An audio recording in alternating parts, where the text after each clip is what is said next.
Hey you folks, Cool18 here, and welcome to another episode of Let's Play The Darkest Dungeon.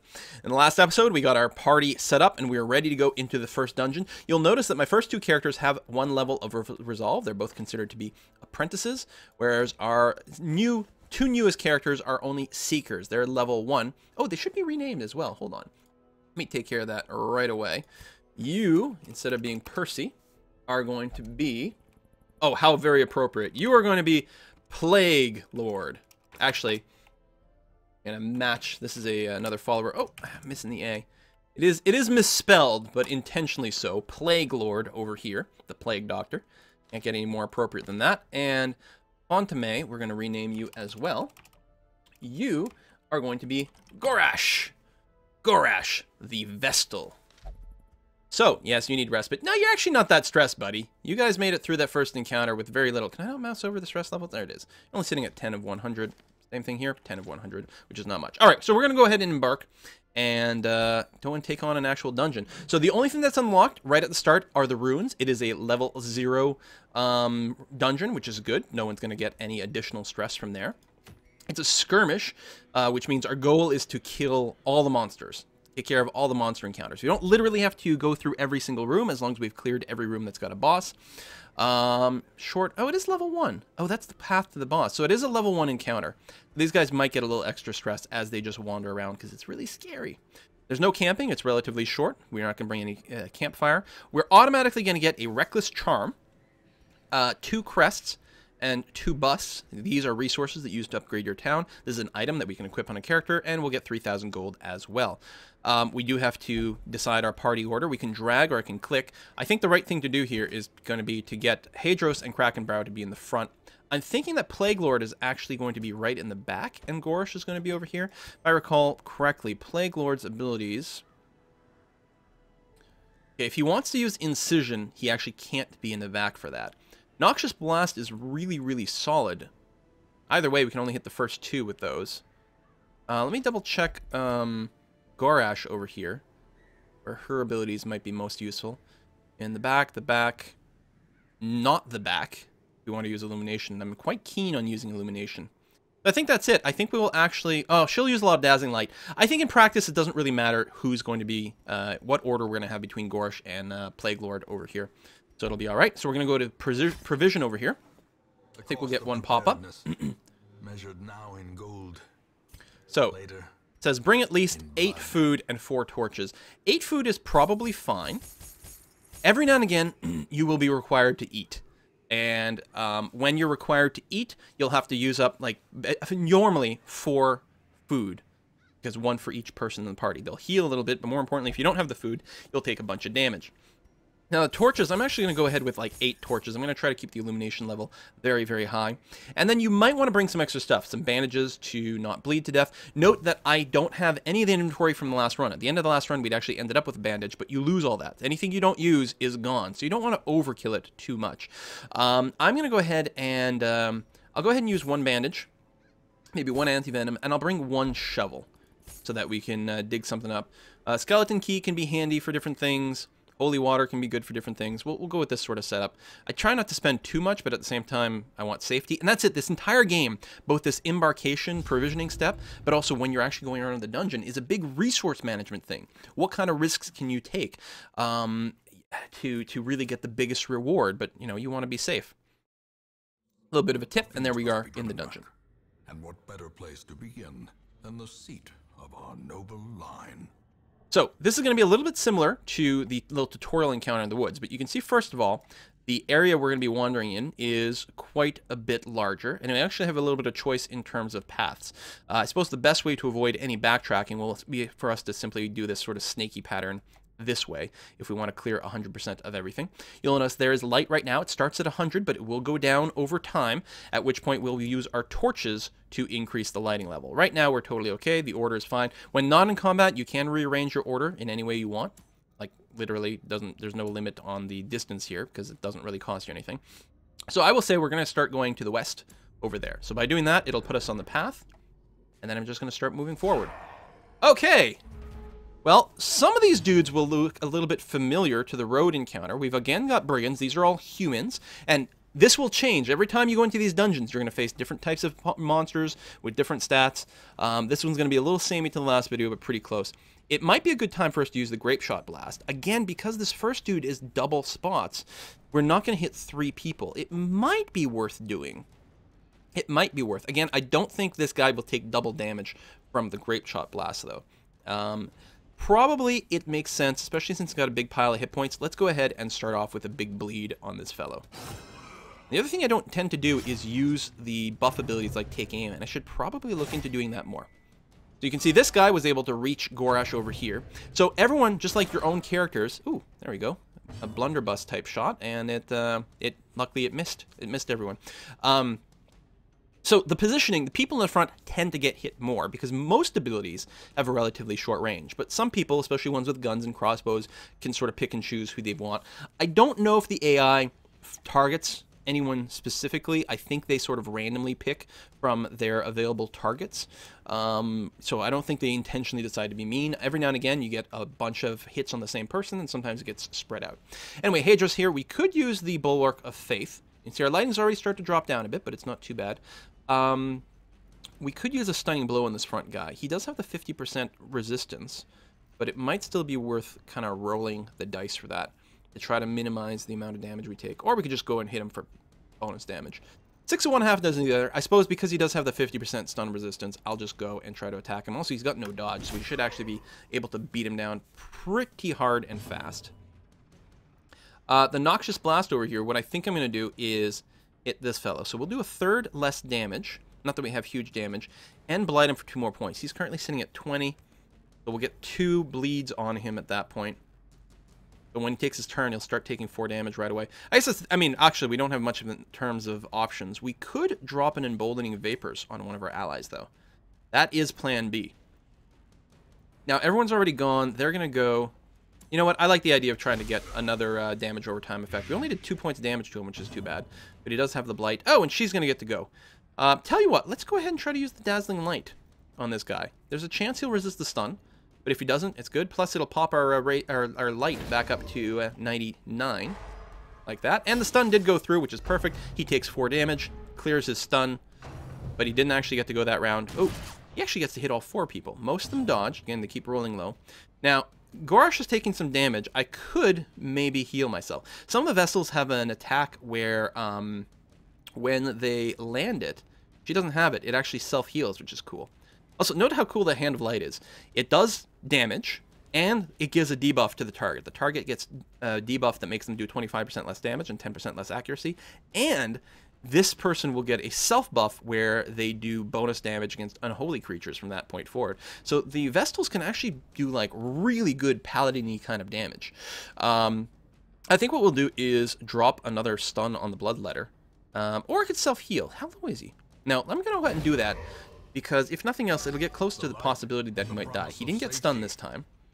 I'm not going to do an Open Veins on this guy. What I'm going to do instead... I could pistol shot someone in the back. I was going to say I could Grape Shot Blast. What's he at? 9. He's going to take 4 from the bleeds. So yeah, I'll Grape Shot because I'm hoping it'll get him low enough that he'll just die on his next tick. Oh, no, double dodge. That's really unfortunate. We got a Shank coming in. That's some nice damage. And I've got a bleed, so I might have to bandage myself. You know what? I'm going to go ahead and pop him. I don't do much damage. So that'll bring him down to 6, but he's got a second stack of Blight, which makes him take 6 damage on his turn. Finishes him off. That worked out very nicely. I'm going to use my Zealous Accusation to do damage to both people. Boom! Each one does 40% less damage. Everything runs red, so I'm going to bandage myself here. Thank you. So, it's only got 2 more rounds and 2 points of damage, although it does persist outside of here. So, let's go ahead and use the bandage. And note, it doesn't use his turn either. So I think that's going to be fine. I could Grape Shot Blast to hit both 8 and 7, but I think the Open Veins, there's a really good chance that I'll just finish this guy off, and even if I don't, he'll probably bleed to death. Yeah, I only did 6, but... Oh, and he resisted the bleed. Oh, because he would die right now. Uppercut Slice. That's really a shame. I love the drawing. The art is great. It's simple. I like the way the camera sort of pans from side to side, depending on which side is currently acting. It's a very cool little subtle thing. I definitely want this guy to die. So maybe I should just Dazzling Light him. There's a possibility we'll only do 1 point of damage, which would be really disappointing. There we go. So the stun ability didn't matter. Oh, and she just burned off some stress by getting that kill, which is really nice. So she had 10. I don't know actually when she got a little bit of stress, but she just burned off a little bit of stress by doing that. Some heals would also potentially be a good idea. Tell you what, I'm going to go for a stunning blow. There we go. So that I'll hopefully get a chance to get a heal off. The other thing I could have done for this bleed is I could have used the battlefield medicine. But we'll see. We might get a chance to use a heal. We might not. Oh, he's going to go. So that was actually pretty backwards. Even crit me. Oh, for crying out loud. Look at the stress. Everyone just got stressed because of this. Well, let's finish this off. We'll take that. We got some more bust, which is nice, and some gold. But we cannot heal outside of combat. I may have misplayed it a little bit. One of the things I could do here, I'm a little concerned, because this guy can actually, he's got quite a few long-range attacks. He can Grape Shot, Blast, and Pistol Shot. He can even open Vein from the 3rd location. So we'll do a swap there, because she's actually, will now be able to use her Hand of Light ability, which isn't bad. She's got a few more hit points. So we'll do that. I don't want to move him all the way back. Because then all he could use is his Pistol Shot, which wouldn't be terrible, though. You know what? Let's do it. Let's move him all the way back like that, so we won't be able to use the bleeds. If ever we needed to, we could abandon quest. It will give everyone a big amount of stress that they'll have to burn out in town, but at least no one will die, and we do get to take our treasure with us, which is worth something. Hey, a pack has a map inside, which gives us some scouting. Will show us what's in what rooms, but not only that, is it will potentially reveal traps, which you can actually see and attempt to disarm, but only if they've been successfully scouted. Some people have a higher scout chance than others. So now we're going to enter this room, and we'll see what's there. I haven't figured out what all the symbols mean yet. So yeah, I was going to say, I'm pretty sure that was a treasure chest type thing. And treasure chests are usually guarded. Oh! That's stress level. Good. I think a torch gives 25 illumination, so I'm not going to use a torch right now, but we could use a torch-like effect. These guys are all unholy, which is really nice. These guys don't have a lot of hit points. What do we want to use? Minus 40% damage. This is minus 33% damage. Oh, and this is the one that will give me a buff against unholy creatures. So yes, we will start with the Hand of Light. I guess we'll focus fire the guy in the front. I don't know if it really terribly matters who I target. Let's hit you. You took a little bit of damage. Oh, you resisted the debuff, which is too bad. And... well, I guess that effect... I guess I was misunderstanding it. The Hand of Light doesn't give me a buff, apparently. I think it's just, if it is a holy monster, I'll do bonus damage, I think is what's going on. It's really too bad I've got that creeping cough. That's really, really terrible. So we're going to go... you know what? This is potentially going to be a big fight. I'm going to go ahead and just take aim this turn. Just buff myself. How long does it last? I wonder if it's just 1 round or what. Really? You're going to target me in the rear? Oh, for crying out loud. Yeah, look at the stress level. We're going to have to use some heals, which I realize she can't do from the front. He hasn't gone yet. I could give him a buff. Again, it's a long fight. Let's go ahead and do that. I'm going to give my frontline fighter 15%. I don't know how long it'll last. It doesn't tell me. Still new to the game. Might be making some misplays. We'll find out. I don't think I'm going to Bulwark of Faith. I think I'm going to use Zealous Accusation. Oh, wait. Smite does 15% bonus damage. It feels unlikely that I can kill him, but let's try to, like, whittle down the amount of opponents. 12 is pretty good. Maybe a follow-up attack will do it. Looks like I still have the buff. It might last all fight. Makes this really worthwhile. Could you please stop hitting the guy in the back? Oh, God. Super stressed. Nothing I can really use at this point. Not much point in using the torch. I guess we'll use... oh, I can't finish him off. That's too bad. Hey, what? We'll try to shoot one of the squishy guys in the rear here. If we'd critted, we might have been able to just wipe one out. And he's attacking the guy in the back as well. So now that he's 0 hit points, he's at death's door. So the way this works is now every time he takes damage, he has to do a death blow resistance. If he succeeds, nothing happens. Like literally, I can sort of live forever at 0 hit points. But if I fail the resistance roll, then I die. And yeah, I can't do a heal right now. If you heal him at all, it gets him out of death's door. It would be really nice to be able to pull that off. But I think the thing to do, you know what? Can we? I'm gonna use Illumination to try to finish this guy off. I dodged, son of a bitch. Because I was really hoping to kill one of the range people to whittle down the possibility. So how much you got left? 6. Could I technically kill it with a Zealous Accusation?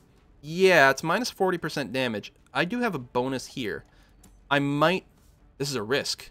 I really want this first guy to die. There's a chance I will kill them. I kill him by doing it this way. So I'm going to take the risk to do bonus damage. Come on, do 6 damage or more to the guy in the front. Yes! Woo! That paid off. Graveyard Slash, luckily. Oh! That's really bad. Look at the stress piling up. That is really double plus ungood. Well, we don't want to use bleeds. We'll use the Noxious Blast. And again, I'm going to target this guy because he might kill my dude in the back, whereas this Bone Soldier is probably safe. He resisted the Blight. I was going to say, because the Blight damage will kill him on his turn. No! Okay. All right. I made my Death's Door save. I'm getting mega stressed out, but I didn't lose him. And if he dies, he's gone. Game over. GG. Well, he's dead anyway. Guys are unholy. He's only got 2 hit points. What's the highest accuracy? So this one has an 80 accuracy. So I will use this. And yeah, I'll focus on this guy, because again, I'm trying to get rid of the people who can attack at range. No way I can really kill that guy off. Let's go ahead and do this, because it'll open up the possibility of someone else's attack. Oh, he's blighted. He's got 2 hit points, so on his turn, he will simply die. Pistol shot. Oh, of course he dodged. Boom, gone. Hoping he doesn't get to go. Nice. Smite does bonus damage to Unholy. Oh, I don't have my buff anymore. That is not enough to kill him. Please tell me I go now. No, he's going to go. Don't target the guy in the back. Okay, you're targeting the guy in the front. And we dodged it. Oh, thank you very much. There we go. 2 damage, and you're blighted, so you die in your next action no matter what. But let's go ahead and finish you off with Overkill. Maybe restore a little bit of stress. Not much. So too will resistance. Eldritch Killing Incense. Occultist only. I don't have an Occultist. Very cool. Although the penalty to bleed resistance sucks. Everything seems to have pros and cons. We got another bust, which is good. And I will risk opening this chest. Another bust. What I really needed were... what was I looking for? Was it a painting or a deed I was hoping to get to be able to get higher... higher barracks, like recruit more people. I think I've got a run at this point. I don't think we're going to clear this dungeon. I think if I kept going, I would probably lose Krakenbrow and potentially some more people. And I'm going to get stressed from leaving, but I'll probably get more stressed if people start to die, for example. And I'm hoping to leave Krakenbrow. If he gets too stressed, we'll start to develop more like quirks and weird things. So I'm going to just go ahead and abandon quest. It's not, not particularly brave. Regroup. Reassemble. But better to live than to die. Wow. Hope you guys like busts. Okay, so we did not go up in resolution over here, which is too bad, but I'm gonna get some new quirks. Let's see what we get. Hadros has Fear of Mankind. Fighting humans gives him more stress, and he has an accuracy penalty, which is too bad. Krakenbrow is obsessed with killing. Don't know what that will do. Maybe it'll make him like auto attack someone who's like close to death instead of letting me pick an attack. He is deadly though, plus 1% crit. All right. And Plague Lord is a Stress Eater, which is... It's weird that it's not a red trait. It should be. If his stress level is above 50, he's going to have to consume twice as much food when it's time to eat. There we go. We have bravely run away. When the sun shone, and laughter could be heard from the tavern. So my party had to flee the unholy abominations in the ruin.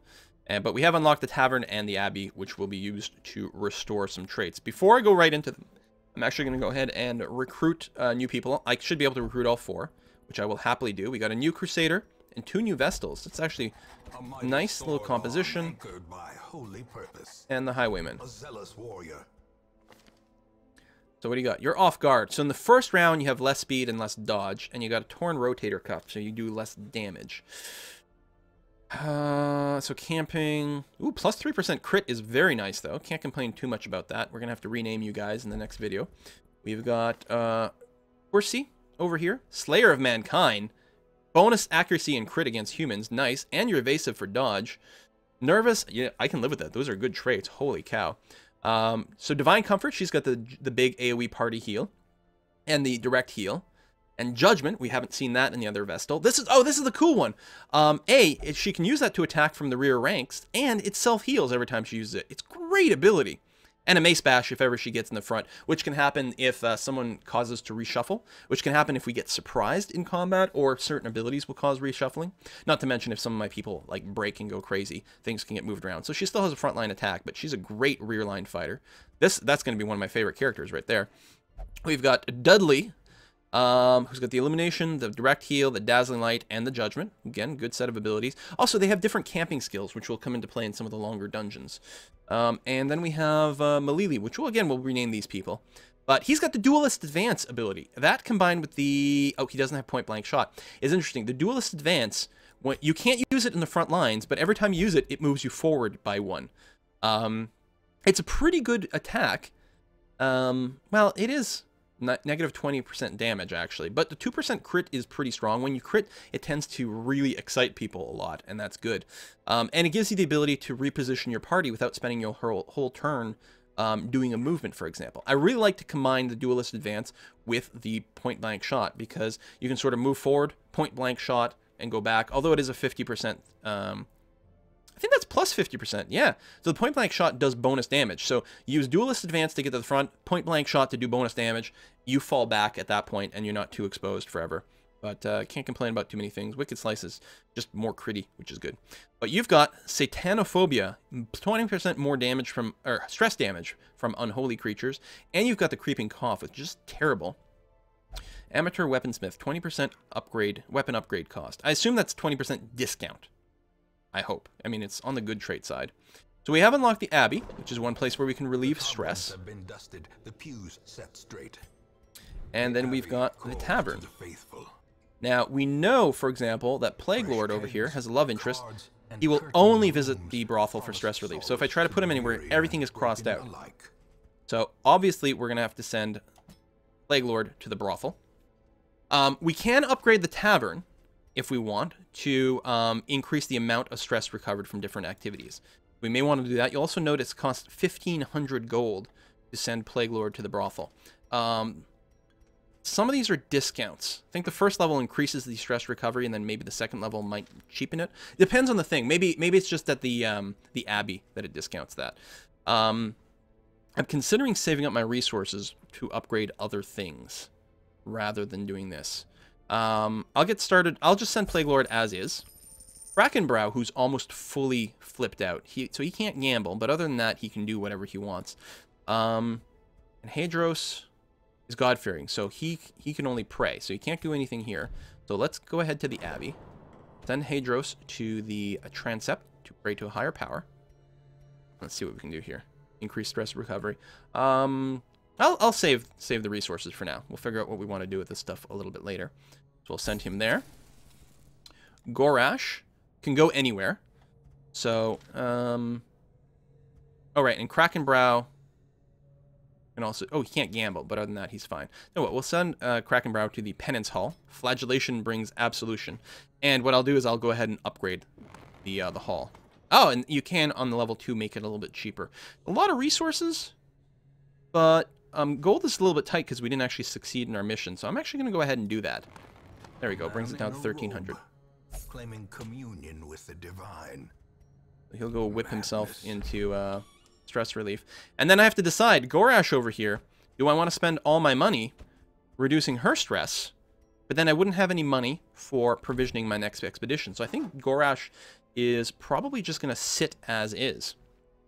And then what we'll do is we'll embark, and we'll probably move her out. I think that the, not like that. Who's the person who's the best right at the back? I think it's going to be Corsi over here. Again, we'll rename them. I'm actually going to send these people. That's Dudley. So Corsi is going to go to the back like that. Something like that. Judgment, Dazzling Light. No, you can only heal from the next 2 rounds, and you can illuminate there. So yeah, we'll do something like that. We'll be able to Wicked Slice, take aim. There we go. So we'll end up with some sort of configuration like that, but that'll have to wait until the next episode. Thank you very much for watching. I'll see you next time.